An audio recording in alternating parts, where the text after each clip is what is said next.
Hello everyone, very warm welcome to my channel learning with Komal. तो आज की इस वीडियो में हम यूनिट 2 का इम्पॉर्टेंट टॉपिक मार्केट टारगेटिंग को कवर करेंगे। इससे पहले ऑलरेडी मैंने मार्केट सेगमेंटेशन के ऊपर वीडियो डाली थी यूनिट 2 की, and I hope you have watch that video also. And आप लोगों के लिए प्रिंसिपल्स ऑफ मार्केटिंग की मैंने एक प्लेलिस्ट भी तैयार कर रखी है। आप एक बार चैनल का प्लेलिस्ट सेक्शन ज़रूर चेक करें और उसमें आपको वीडियो मिल जाएगी। वीडियो को लाइक, शेयर एंड कमेंट ज़रूर करें ताकि मैं थोड़ा मोटिवेटेड हूँ और आपके लिए वीडियोस बनाऊँ। और चैनल को सब्सक्राइब करें। Thank you so much. चलिए स्टार्ट करते हैं। तो जैसे कि आप स्क्रीन पे देख सकते हैं, यहाँ पे हमें क्वेश्चन गिवन है कि मार्केट टारगेटिंग को डिफाइन करना है, और ये जो मार्केट टारगेटिंग है ये मार्केट सेगमेंटेशन से कैसे अलग है। तो सबसे पहले बात करें कि मार्केट टारगेटिंग एक ऐसा प्रोसेस होता है जिसमें हम अपनी टारगेट मार्केट को सिलेक्ट करते हैं। मतलब कि हम ये देखते हैं कि हम कौन से पर्टिकुलर, हमारी जो मार्केट है वो कौन सी है, पर्टिकुलर हम अपनी मार्केट को टारगेट करते हैं, हम उसको सिलेक्ट करते हैं पूरे इंटायर मार्केट से। जैसे कि मैंने आपको सेगमेंटेशन में भी बताया था कि भाई हमने, जैसे कि आप बेबी प्रोडक्ट बना रहे हो या वट एवर, मैंने ये एक एग्जाम्पल दिया था, तो वो आपकी टारगेट मार्केट्स हो सकती है। फिर मैंने बताया था कि उसमें आप गर्ल बेबी बॉय का product, I mean girl baby का प्रोडक्ट बना रहे हो या बेबी बॉय का प्रोडक्ट बना रहे हो, तो इस तरीके से आपका मार्केट टारगेटिंग होती थी, राइट। तो आप सिलेक्ट करते थे। तो इसमें भी कुछ ऐसा ही है कि एक ऐसा प्रोसेस है जिसमें आप टारगेट मार्केट को सिलेक्ट करते हो पूरे इंटायर मार्केट से। तो टारगेट मार्केट में हमारे ग्रुप होते हैं, बायर का ग्रुप होता है, whom the company want to satisfy, मतलब कि जिन बायर्स की नीड्स को कंपनी सेटिस्फाई करना चाहती है, यानी कि वो कंपनी उन बायर्स के लिए प्रोडक्ट मैन्युफैक्चर कर रही है ना। लाइक आपकी कोई कंपनी है, आप एक ऐसा प्रोडक्ट बना रहे हो और आपकी एक टारगेट मार्केट है। हो सकता है आप वुमेन से रिलेटेड कोई प्रोडक्ट बना रहे हो, तो आपकी टारगेट मार्केट वुमेन्स होंगी, कौन सी पर्टिकुलर एज की होंगी या कौन से उसकी होगी, तो सब आप देखोगे, राइट। तो मार्केट टारगेटिंग एक नेक्स्ट स्टेप है जो मार्केट सेगमेंटेशन के बाद होता है। यानी कि जब आपने मार्केट को डिवाइड कर लिया अपने बेसिस के आधार पर, जो भी हमारे बेसिस थे, लाइक जियोग्राफिक बेसिस था, हमने पढ़ा था, हमने जो है एज, डेमोग्राफिक पढ़ा था, राइट। तो इन बेसिस पे जब आप मार्केट सेगमेंटेशन कर लेते हो, देन आपका जो अगला स्टेप होता है वो टारगेटिंग का होता है कि आप अपनी मार्केट को टारगेट करते हो। तो ये क्या करता है, टोटल मार्केट को सेगमेंट्स में डिवाइड कर देता है, और फिर उन सेगमेंट को, यानी कि जो डिवाइड होकर के आया, उन सेगमेंट को इवैल्यूएट किया जाता है। इवैल्यूएशन यानी कि मूल्यांकन करते हैं आप लोग, अच्छे से उसको एनालाइज करते हो, एंड देन एक एप्रोप्रिएट सेगमेंट आप सिलेक्ट करते हो, और वही आपका जो एप्रोप्रिएट सेगमेंट होता है वही आपका टारगेट मार्केट होता है। एप्रोप्रिएट सेगमेंट का मतलब ये होता है कि आपने अच्छी तरीके से इवैल्यूएट करके अपना एक सही सेगमेंट चूज कर लिया है, वही सही सेगमेंट आपका टारगेट मार्केट कहलाएगा।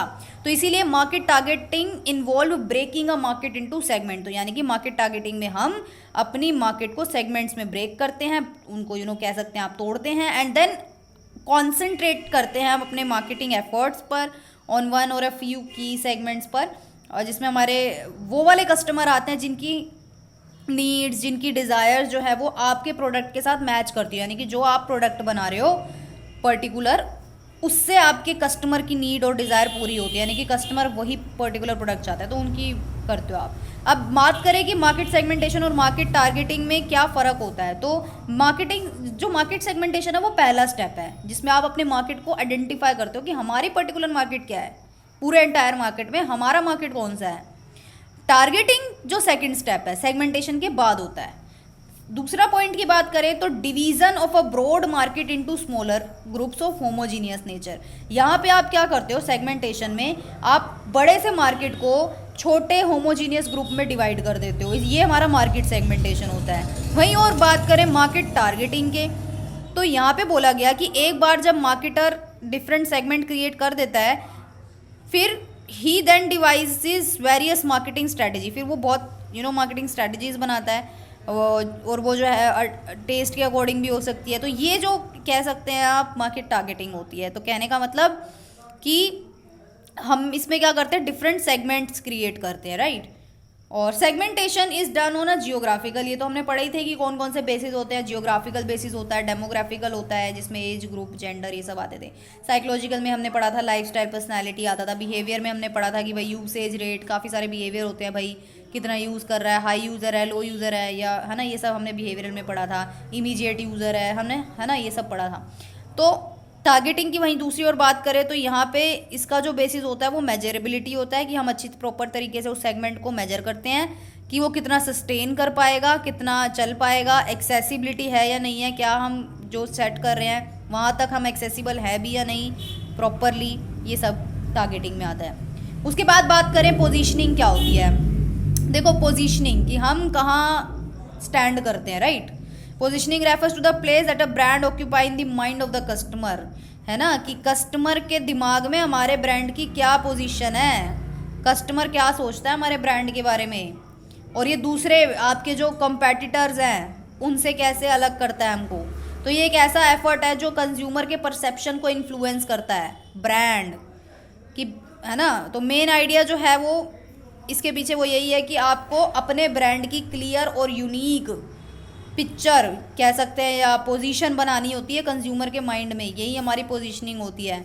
तो पोजीशनिंग एक ऐसी एक्ट है जिसमें कंपनी अपने प्रोडक्ट को कुछ इस तरीके से डिज़ाइन करती है ताकि कंज्यूमर के दिमाग में उस प्रोडक्ट के प्रति, उस ब्रांड के प्रति जो है एक जगह बन जाए, राइट। हम बहुत सारे ब्रांड यूज़ करते हैं, को पता ही है, सबके बारे में आपकी एक अलग इमेज है, आपके मैगी के बारे में आपकी एक अलग इमेज है। आप सोचते हो भाई टेस्टी भी होती है लेकिन हाँ हेल्दी नहीं होती, ये भी सोचते होगे आप, राइट। और कह सकते हैं कि भाई टूथपेस्ट की बात करें तो भाई पतंजलि का टूथपेस्ट अच्छा होता है, मेडिकेटेड होता है। वहीं दूसरी ओर बात करते होंगे भाई क्लोजअप जो है वो फ्रेशनेस के लिए है, और जो पतंजलि वाला है वो मेडिकेटेड है। तो हर ब्रांड की ना एक अलग इमेज होती है, प्रोडक्ट वही है टूथपेस्ट, लेकिन हर ब्रांड अलग दिखा रहा है अपने आप को कि मैं फ्रेशनेस के लिए हूँ और मैं मेडिकेशन के लिए हूँ, है ना। तो ये पोजीशनिंग होती है, तो ये सब इसमें आ जाएगा। और प्रोडक्ट डिफ्रेंशिएशन तो हम बाद में करेंगे, थोड़ा पोजीशनिंग के बारे में और पढ़ लेते हैं, ठीक है। तो अब देखो इसमें ना 4 स्टेप होते हैं कि आप पोजीशनिंग कैसे करोगे, है ना। तो बोला गया कि नंबर 1 स्टेप कि आप एक आइडेंटिफाई करोगे set of possible competitive advantage upon which to build a product position. अब आप देखो प्रोडक्ट तो बहुत सारे हैं मार्केट में, अब आप कैसे अपने कंपेटिटर से ऊपर उठोगे, है ना। सबसे पहले आपको अपने प्रोडक्ट की कोई ऐसी एडवांटेज पे ध्यान देना है कि हाँ भाई ये पर्टिकुलर हमारे प्रोडक्ट में यूनिक है और इसके फ़ायदा उठा के हम अपने ब्रांड को दूसरे के प्रोडक्ट से ऊपर उठा सकते हैं।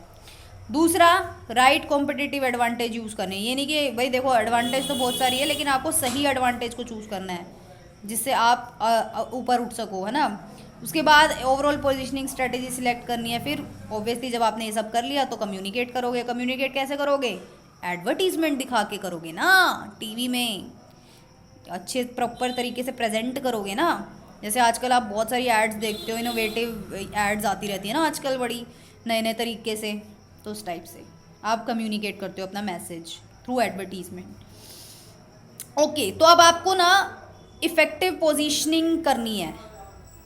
जब आप इफ़ेक्टिव पोजीशनिंग करते हो तो इससे आपके कौन कौन से ऑब्जेक्टिव्स अचीव होते हैं। नंबर 1 कि प्रोडक्ट की एक अलग इमेज कंज्यूमर के माइंड में बन जाती है। दूसरा, कॉम्पिटिटिव एज मिलता है। कॉम्पिटिटिव एज का ये मतलब कि दूसरे के प्रोडक्ट से आपका प्रोडक्ट ज़्यादा बिक रहा है जी।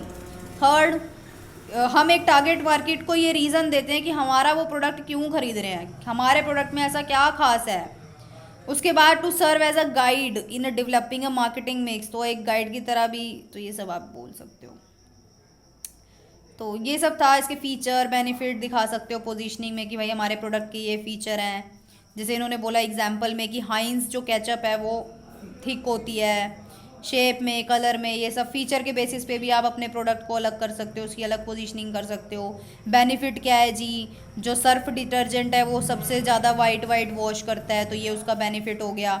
एप्लीकेशन का यूसेज, भाई हमारे को तो हमारा प्रोडक्ट तो आप ज़रा सा भी यूज़ करोगे तो उतना ही सफाई देगा, राइट। होता है ना एक वो विम बार की ऐड आती है कि भाई एक बूंद डालो पूरे बर्तन धुल गए, उस टाइप से। कंपैरिजन कह सकते हैं आप, रिन एंड टाइड का कंपैरिजन होता है। एक बार आई थी, मुझे अच्छी तरह याद है, ऐड आई थी कि रिन और टाइड ने की ना वो हो गई थी एडवर्टीजमेंट में, मतलब दिखा दिया था कि भाई टाइड से अच्छा है हमारा रिन, मुझे अच्छे से याद है ये कंपैरिजन। प्रोडक्ट कैटेगरी की बात करें तो डव सोप जो है वो बेस्ट माना जाता है मॉइस्चराइजिंग के मामले में, और पियर्स जो है वो ग्लिसरीन सोप है ना। प्राइसिंग क्वालिटी की बात करें तो Titan watch international quality at Indian price, देखा। तो ये सारी पोजीशनिंग स्ट्रैटेजीज हैं, इसके अकॉर्डिंग आप अपने प्रोडक्ट को अलग बना सकते हो जी। देखो अब यहाँ पे स्ट्रैटेजी बोली गई, मोर फॉर मोर, जैसे कि फर्म जो है वो मोस्ट अपस्केल प्रोडक्ट और हाई प्राइस पे देती है, हाई कॉस्ट से पे देती है, तो जनरली वो लग्जरी प्रोडक्ट ही होते हैं हमारे। मोर फॉर द सेम, मतलब भाई कि अगर आप लोगे अच्छा तो पैसे भी ज़्यादा ही लगेंगे। मोर फॉर द सेम की बात करें तो ज़्यादा मिलेगा, कम प्राइस में मिलेगा। तो यहाँ पे बस कुछ इस तरीके से पोजीशनिंग के बारे में बताया हुआ है। देखो यहाँ पे एक एग्जांपल भी गिवन है कि marketer can rarely satisfy everyone in a market. हम जानते हैं मार्केटर, देखो आप किसी को ना प्रॉपरली सेटिस्फाई नहीं कर सकते, आप हर किसी को सेटिस्फाई नहीं कर सकते। ऐसे ही मार्केटर भी हर किसी को मार्केट में सेटिस्फाई नहीं कर सकता। आप ये सोचो कि आपका प्रोडक्ट सभी लोगों को, सभी बायर्स को सेटिस्फाई करेगा, तो it means you are wrong, right. तो not everyone like the same serial, same hotel room, same restaurant, ऐसा तो नहीं होता ना, सब अलग है, अलग अलग पर्सनैलिटीज़ हैं। तो इसीलिए हम मार्केट सेगमेंट्स में डिवाइड करते हैं। तो मार्केटर ये स्टार्ट करता है, सेगमेंट्स बनाता है, आइडेंटिफाई करता है बायर्स के ग्रुप को जो सिमिलर प्रेफरेंस के हों, और इस फर्स्ट स्टेप को हम मार्केट सेगमेंटेशन बोलते हैं। तो मार्केट सेगमेंटेशन के अलावा बात करें कि विदाउट मार्केट सेगमेंटेशन आप जो है अपनी मार्केट, टारगेट मार्केट पर कॉन्सेंट्रेट नहीं कर पाओगे। तो पहला स्टेप यही है, आप मार्केट सेगमेंटेशन करो, देन आप टारगेट मार्केट सिलेक्ट करो कि आपका पर्टिकुलर टारगेट मार्केट क्या है, एंड देन जो है आप अपने मार्केट पोजीशनिंग कर सकते हो। तो आज का टॉपिक हमारा इतना ही था। जो डिफरेंशिएशन वाला ये वाला टॉपिक है हम नेक्स्ट वीडियो में लाएंगे। वीडियो को लाइक शेयर कमेंट जरूर करें। Thank you so much.